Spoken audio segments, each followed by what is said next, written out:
Hi aspirants, welcome to Uptake Jobs. Today, let's discuss some of the MCQs in current affairs. Which state unveiled India's first silicon carbide manufacturing facility? భారతదేశపు మొట్టమొదటి silicon carbide తయారీ కేంద్రాన్ని ఏ రాష్ట్రం ఆవిష్కరించింది? Bihar, Jharkhand, Chhattisgarh, Odisha. And the correct answer is Odisha. Silicon carbide ని launch చేసిన first state Odisha. And this was revealed by ఎవరు చెప్పారు అంటే ఒడిస్సా చీఫ్ మినిస్టర్ మోహన్ చరణ్ మజ్జీ గారు రివీల్ చేశారనమాట. అండ్ ఆల్సో ఈ సిలికాన్ కార్బైడ్ మీద గవర్నమెంట్ ఎంత ఇన్వెస్ట్ చేస్తుంది అంటే 620 crores ఇన్వెస్ట్ చేస్తుంది. ఎందుకు అంత హెవీ అమౌంట్ దీని మీద సిలికాన్ కార్బైడ్ మీద ఇన్వెస్ట్ చేస్తుంది గవర్నమెంట్ అంటే అసలు ఈ సిలికాన్ కార్బైడ్ అంటే ఏంటి? సిలికాన్ కార్బైడ్ అంటే it's combination of pure silicon and pure carbon అనమాట. అండ్ ఈ సిలికాన్ కార్బనేట్ అనేది మనం మెయిన్గా ఇది ఒక మెయిన్ మెటీరియల్ అనమాట which is used in semi conductors. ఇది ఒక ఇంపార్టెంట్ మెటీరియల్. దేంట్లో యూజ్ చేస్తారు అంటే సెమీ కండక్టర్స్లో యూజ్ చేస్తారు. సెమీ కండక్టర్స్ అంటే నేను మీకు ఆల్రెడీ ప్రీవియస్ వీడియోస్లో చాలాసార్లు చెప్పాను what is men by semi conductors అని. సెమీ కండక్టర్స్ అంటే ఏంటంటే ఇవి మనం రీసెంట్గా దీన్ని కూడా గవర్నమెంట్ డెవలప్ చేయాలనుకుంటుంది. సెమీ కండక్టర్స్ హబ్గా ఇండియాని చేయాలి అని మన గవర్నమెంట్ డిసైడ్ అయిందని నేను రీసెంట్గా చెప్పాను. అండ్ సెమీ కండక్టర్స్ ఏంటంటే మనం రీసెంట్గా ఈ సెమీ కండక్టర్స్ని డైలీ యూజ్ చేసే ఎలక్ట్రానిక్స్లో యూజ్ చేస్తున్నాం. అంటే such as mobile phones, medical డివైజెస్లో అండ్ ఆర్ఎల్స్ వెహికల్స్లో కూడా ఈ సెమీ కండక్టర్స్ యూజ్ చేస్తున్నాం. So this is the reason why government is spending such a huge amount on this silicon carbide అనమాట. And next, Patilana has become the world's first city to ban the sale and consumption of non-vegetarian food. The city is located in మాంసాహారం అమ్మకాలు వినియోగాన్ని నిషేధించిన ప్రపంచంలోనే తొలి నగరంగా పాటిలానా నిలిచింది. నగరం ఎక్కడ ఉంది? Gujarat, Maharashtra, Rajasthan, Madhya Pradesh. And the correct answer is Gujarat. Palitana ఎక్కడుందంటే గుజరాత్లో ఉంది. ఎగ్జాక్ట్గా గుజరాత్లో ఎక్కడుందంటే it is located in Gujarat's భావ్నగర్లో ఉందన్నమాట ఈ పాటిలానా. సో యాక్చువల్లీ ఈ పాటిలానాలో ఏంటంటే నాన్ వెజ్ కన్సంప్షన్ అండ్ దాన్ని అమ్మడం కూడా అది ఇల్లీగల్ అనమాట. అసలు ఎందుకు దీన్ని అమలు చేశారు అంటే పాటిలానాలో వరల్డ్ వైడ్గా ఫస్ట్ స్టేట్ అనమాట గుజరాత్లోని ఈ పాటిలానా నగరం. సో వరల్డ్స్ ఫస్ట్ స్టేట్ అనమాట ఏదైతే ఉందో నాన్ వెజ్ కన్సంప్షన్ ఆర్ సేల్ని బ్యాన్ చేయడం. అండ్ అసలు ఎందుకు ఈ డెసిషన్ తీసుకుంది అంటే ఎందుకంటే జైన్ కమ్యూనిటీ వాళ్ళు ఒక మ్యాసివ్ ప్రొటెస్ట్ చేశారనమాట. So after this massive protest ఈ నాన్ వెజ్ కన్సంప్షన్ అండ్ సేల్ని బ్యాన్ చేయడం జరిగింది ఈ పాటిలానా గుజరాత్లోని భావ్నగర్లో. Next, global energy transition index 2024 recently seen in news is released by which of the following organizations? Global energy transition index 2024ను ఏ సంస్థ విడుదల చేస్తుంది? World bank, IMF, WEF, UNESCO. And the correct answer is WEF. WEF అంటే ఏంటంటే world economic forum. ఈ world economic ఫోరంలో మొత్తం ఎన్ని కంట్రీస్ ఉన్నాయి అంటే ఈ వరల్డ్ ఎకనామిక్ ఫోరంలో మొత్తం 120 కంట్రీస్ ఉన్నాయి. 120 కంట్రీస్ ఉంటే రీసెంట్గా ఈ 2024 ఇండెక్స్లో చూసుకుంటే మన ఇండియా 63వ స్థానంలో ఉందన్నమాట. సో ఎప్పుడు 2024లో 63వ స్థానంలో ఉంది. అయితే మనం లాస్ట్ ఇయర్ 2023 చూసుకుంటే 2023లో ఇండియా 67th ప్లేస్లో ఉందన్నమాట. సో దీన్ని ఇండెక్స్ మనం బేస్ చేసుకొని చూసుకుంటే మనం స్లైట్గా ఇండియా పొజిషన్ ఏదైతే ఉందో ఈ గ్లోబల్ ఎనర్జీ ట్రాన్సిషన్లో స్లైట్గా ఇంప్రూవ్మెంట్ జరిగింది. అంటే 67th ప్లేస్ లాస్ట్ ఇయర్లో ఉన్న ఇండియా ఇప్పుడు 63rd ప్లేస్కి ఇంప్రూవ్ అయింది. సో ఏంటంటే ఈ ఇండెక్స్లో 2024లో ఇలా చెప్పడం జరిగింది ఏంటంటే ఇండియా హ్యాస్ ఇంప్రూవ్డ్ స్లైట్లీ అంటే దాని పొజిషన్ని మార్చుకుంది. అండ్ ఆల్సో ఈ గ్లోబల్ ఎనర్జీ ట్రాన్సిషన్ ఇండెక్స్ 2024లో వరల్డ్ ఎకనామిక్ ఫోరం వాళ్ళు ఏమని హైలైట్ చేశారంటే India advancement in energy equity, security and సస్టైనబిలిటీలో ముందడుగులు వేస్తూ వెళ్తుంది మన భారతదేశం అని చెప్పడం జరిగింది. నేను మీకు ఒక వర్క్ ఇవ్వబోతున్నాను ఏంటంటే ఈ world economic forum headquarters ఎక్కడుందో నాకు కామెంట్ చేయండి. Do let me know in the comment section. And దీని గురించి answer I will definitely tell you before ending this video. ఈ వీడియో ఎండ్ చేసే ముందు ఆన్సర్ చెప్తాను. Next, the 2024 BRICS summit will be held in the city of Kazan. Where is it located? 2024 BRICS శిఖరాగ్ర సమావేశం Kazan నగరంలో జరుగుతుంది. ఇది ఎక్కడుంది? USA, China, Japan, Russia. And the correct answer is Russia. Bricks summit అనేది ఎక్కడ జరగబోతుంది అంటే రష్యాలో జరగబోతుంది. ఎగ్జాక్ట్గా ఎక్కడ అంటే south western Russia city of Kazan లో జరగబోతుంది అనమాట ఈ బ్రిక్స్ సమిట్.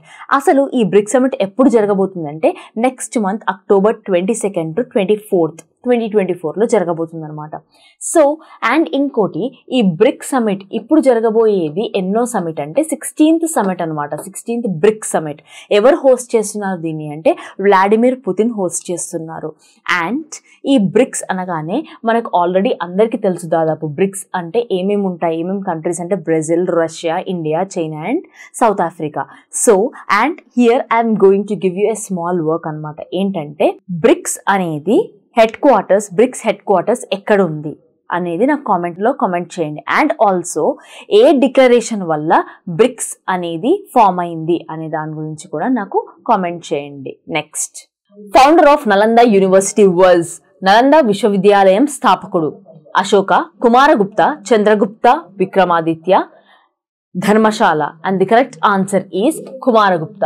నలంద యూనివర్సిటీ అనగానే అందరికీ ఫెమిలియర్ అయిన యూనివర్సిటీ ఇది. అందరికీ నలంద యూనివర్సిటీ గురించి తెలుసు. అండ్ ఇంకొకటి దీని ఫౌండర్ ఎవరంటే కుమారగుప్త అనమాట. అండ్ నలంద యూనివర్సిటీని ఎప్పుడు బిల్డ్ చేశారు అంటే 5th century ADలో దీన్ని బిల్డ్ చేశారనమాట ఈ నలంద యూనివర్సిటీని. సో అయితే రీసెంట్గా మనం నలంద యూనివర్సిటీని ఎందుకు చదువుకుంటున్నాము అంటే అది పక్కన పెడితే ఫస్ట్ ఈ Nalanda university major centre for Mahayana Buddhism అనమాట. అండ్ రీసెంట్గా మన ప్రధానమంత్రి నరేంద్ర మోడీ గారు ఈ న్యూ క్యాంపస్ అయిన నలంద యూనివర్సిటీని ఇనాగ్రేట్ చేయడం జరిగింది. ఎక్కడ అంటే రాజ్గిర్, బీహార్లో దీన్ని ఇనాగ్రేట్ చేశారు. అండ్ ఇంకొక ఇంపార్టెంట్ విషయం నేను మీకు చెప్పాలి. ఏంటంటే ఇనాగ్రేట్ చేశాక మన ప్రధానమంత్రి గారు ఏం చేశారు అంటే బోధి ట్రీ సాప్లింగ్స్ని ప్లాంట్ చేయడం జరిగింది నలంద యూనివర్సిటీలో. ఎందుకు అంటే నేను ఆల్రెడీ చెప్పాను అసలు Nalanda university major centre for Mahayana Buddhism అని. అండ్ ఆల్సో మనం చూసుకున్నట్లయితే నలంద యూనివర్సిటీని మనం మళ్ళీ రీబిల్డ్ చేయాలి అనే ప్రపోజల్ 2006లో వచ్చింది. ఎవరిచ్చారు అంటే మన late president doctor APJ Abdul Kalam గారు 2006లో దీన్ని రీబిల్డ్ చేయాలి అని ప్రపోజల్ పెట్టడం జరిగింది. This is all about Nalanda university. Next, Al-Nazah is a joint military exercise between Al-Nazah ఉమ్మడి సైనిక విన్యాసం India and UAE, India Yemen, India Oman and India Egypt. And the correct answer is India and Oman. ఈ excise ఏ countries మధ్యలో జరుగుతుంది అంటే India and Oman countries మధ్యలో జరుగుతుంది. దీన్ని ఎప్పుడు షెడ్యూల్ చేశారు అంటే 13 September to 26 September అనమాట. అంటే ఇది ఆన్ గోయింగ్ ప్రాసెస్లో ఉందన్నమాట. అండ్ ఈ జాయింట్ మిలిటరీ ఎక్సర్సైజ్ ఈ 2 కంట్రీస్ ఎందుకు షెడ్యూల్ చేసుకున్నాయి అంటే దీని మెయిన్ ఎయిమ్ వచ్చేసి ఏంటంటే వీళ్ళ joint military capability, both countries వీళ్ళ జాయింట్ మిలిటరీ క్యాపబిలిటీస్ని పెంచుకోవాలి. ఎందుకు పెంచుకోవాలి అంటే టు కౌంటర్ టెర్రరిజం. సో టెర్రరిజంని కౌంటర్ చేస్తూ వీళ్ళ జాయింట్ మిలిటరీ క్యాపబిలిటీని పెంచుకోవడం కోసం దీన్ని షెడ్యూల్ చేయడం జరిగింది. And also to enhance operation desert ఎన్విరాన్మెంట్ని ఎన్హాన్స్ చేసుకోవాలి అనే విధంగా ఈ జాయింట్ మిలిటరీ ఎక్సైజ్ని ఈ both countries 13 September to 26 September schedule చేసుకున్నారు. This is all about Al-Nazah. Next, Budameru rivulet recently caused flooding in. Budameru వాగులో ఇటీవల వరదలు వచ్చాయి. Sikkim, Tamil Nadu, Andhra Pradesh, Kerala. And the correct answer is Andhra Pradesh. ఈ బుడమేరు రివలేట్ గురించి మనందరికీ తెలుసు, డైలీ మనం న్యూస్లో చూస్తున్నాం అనమాట. ఇది ఎగ్జాక్ట్గా ఎక్కడ జరిగింది అంటే ఆంధ్రప్రదేశ్లోని విజయవాడలో జరిగింది. సో మన ఇండియన్ ఆర్మీ కూడా చాలా యాక్టివ్గా ఈ రెస్క్యూ ఆపరేషన్స్లో పాల్గొందనమాట. So this is all about Budameru rivulet. Next, recently which country has become the 101 member to join ISA? ఇటీవల ISAలో చేరిన 101వ దేశంగా ఏ దేశం అవతరించింది? Argentina, Nepal, Bhutan, Thailand. And the correct answer is Nepal. 101 మెంబర్గా ISAలో రీసెంట్గా జాయిన్ అయిన కంట్రీ ఏంటంటే నేపాల్. అండ్ ఆల్సో ISA అంటే మనందరికీ తెలుసు, ISA అంటే ఇంటర్నేషనల్ సోలార్ ఎలియన్స్ అనమాట. అండ్ ఈ ISA అనేది ఎప్పుడు ఎగ్జాక్ట్గా లాంచ్ చేశారంటే COP21 ప్యారిస్లోని 2015లో ఈ ISAని లాంచ్ చేయడం జరిగింది.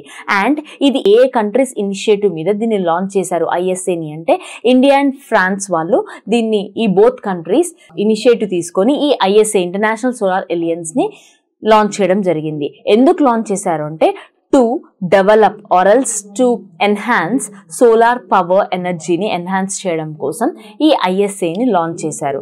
అండ్ నేను ఇక్కడ మీకు ఒక వర్క్ ఇవ్వబోతున్నాను. ఏంటంటే ఈ ISA హెడ్ క్వార్టర్స్ ఎక్కడ ఉందో తెలుసుకొని నాకు కామెంట్లో కామెంట్ చేయండి. Next, which is the implementing agency of NPS? Vatsalya scheme. NPS Vatsalya పథకం అమలు ఏజెన్సీ ఏది? SEBI, IRDAI, PFRDA, RBI. And the correct answer is PFRDA. PFRDA అంటే pension fund regulatory and development authority అనమాట. ఈ PFRDA ఏంటంటే it is a modified version of NPS అంటే national pension scheme యొక్క మోడిఫైడ్ వర్షనే ఈ PFRDA. దీన్ని ఎందుకు స్పెషల్గా డిజైన్ చేశారు అంటే it is only designed for minors అనమాట. అంటే ఏంటంటే మైనర్స్ కోసమే దీన్ని డిజైన్ చేయడం జరిగింది. దీని మెయిన్ ఎయిమ్ వచ్చేసి ఏంటంటే మైనర్స్ అవగాహన ఉండాలి. ఎందులో అంటే అసలు మనీని ఎలా పొదుపు చేసుకోవాలి అండ్ దేని మీద ఇన్వెస్ట్ చేస్తే ప్రాఫిట్స్ వస్తాయి అనే అవగాహన ఉండాలి అనే ఎయిమ్తో దీన్ని ఇంప్లిమెంట్ చేశారు. అండ్ ఇంకొకటి ఏంటంటే టు ఎన్హాన్స్ ఫినాన్షియల్ లిటరసీ కూడా వాళ్ళల్లో పెరగాలి అనే ఉద్దేశంతో ఈ PFRDAని గవర్నమెంట్ ఆఫ్ ఇండియా ఇంప్లిమెంట్ చేయడం జరిగింది. Next, Wagner group mercenaries recently mentioned in news belongs to. ఇటీవల వార్తల్లో ప్రస్తావించిన వాగ్నర్ గ్రూప్ కిరాయి దళాలు ఎవరివి? Sudan, China, USA, Russia. And the correct answer is Russia. ఈ వ్యాగనర్ గ్రూప్ ని అఫీషియల్ గా ఏమంటారు అంటే PMC అంటారనమాట. PMC అంటే ఏంటంటే రష్యా ప్రైవేట్ మిలిటరీ కంపెనీ అని అంటారు. ఈ గ్రూప్ ని ఎప్పుడు కనుగొన్నారు అంటే 2014లో ఈ వ్యాగనర్ గ్రూప్ ని కనుగొన్నారు. This all about Wagner group. Before ending this video నేను మీకు వర్క్ ఇచ్చాను. ఫస్ట్ క్వశ్చన్ వచ్చేసి world economic forum headquarters ఎక్కడుంది? కొలోగ్ని, స్విట్జర్లాండ్ లో ఉంది. సెకండ్ క్వశ్చన్ బ్రిక్స్ గురించి అడిగాను.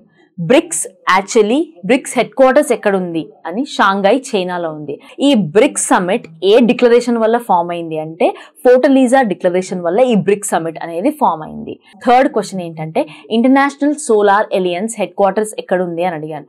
గురుగ్రామ్, హర్యానా, ఇండియాలో ఈ headquarters ISA headquarters ఉంది. ఇది ఇవాల్టి కరెంట్ అఫైర్స్ MCQs ఎక్స్ప్లెనేషన్. మరిన్ని వివరాల కోసం అప్టేక్ జాబ్స్ ని సబ్స్క్రైబ్ చేయండి. Thank you.